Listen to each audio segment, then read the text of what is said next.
పిచ్చి పిచ్చిగా ఉందా? నోటికి ఏదొస్తే అది మాట్లాడుతున్నావు? అరవింద్ నా బిడ్డ లాంటి వాడు, నా చేతుల మీదుగా పెరిగాడు. వాణ్ణి నేనెందుకు చంపుకుంటాను? నీ బుర్ర కాస్త దెబ్బతిన్నట్టుంది. ఒకసారి వెళ్ళి సైకియాట్రిస్ట్కి చూపించుకో. నాకు బుర్ర దెబ్బతినడం కాదు, త్వరలోనే నీ తలకి బొప్పి కడుతుంది. ఫస్ట్ నుంచి అరవింద్కి సంజుకి పెళ్లి చేయాలని కలలు కన్నావు. అది జరగకపోయేసరికి కక్ష పెంచుకున్నావు.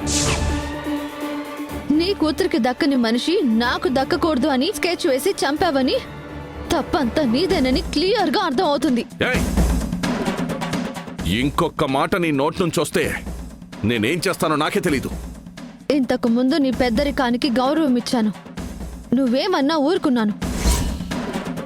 ఇప్పుడు నీ తాటాకు చప్పుళ్ళకి భయపడేవాళ్ళు ఎవరూ లేరిక్కడ. నిజంగా నువ్వు తప్పు చేయకపోతే పెళ్లికి ముందు ఆది నిన్ను నిలదీస్తే నువ్వెందుకు మాట్లాడలేదు? నేను నా కూతురు పెళ్లి టెన్షన్లో ఉన్నాను. ఆ టెన్షన్ని ఆది వేరేలా తీసుకున్నాడు. అవునా? మరి నిన్న గుళ్ళో నేను నిజం బయట పెట్టాల్సి వస్తే మీరు భయపడిపోతారు అని ఆది అన్నప్పుడు మీరెందుకు సైలెంట్గా వెళ్ళిపోయారు? గుళ్ళో పిల్లాడితో వాదనలు ఎందుకులే అని నేనే సైలెంట్గా వెళ్ళిపోయాను. గుడ్. మాటలు బాగానే దాటివేస్తున్నారు, సమాధానాలు బాగానే చెప్తున్నారు. మరి మహేశ్వరి కోసం హాస్పిటల్కి ఎందుకు వచ్చారు?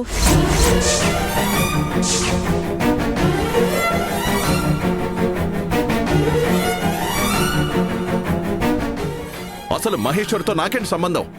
తన కోసం నేనెందుకు వస్తాను? నా హెల్త్ గురించి నేను హాస్పిటల్కి వచ్చాను.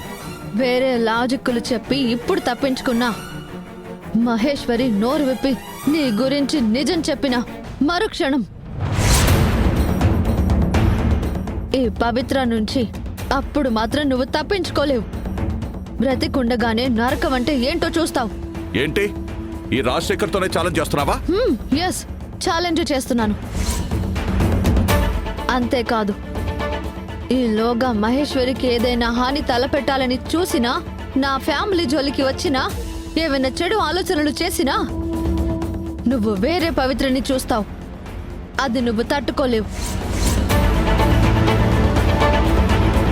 ఇక నుంచి నా నుంచి ఎదురయ్యే శిక్షని అనుభవించడానికి నిమిషాలు, గంటలు, రోజులు లెక్క పెట్టుకుంటూ ఉండు.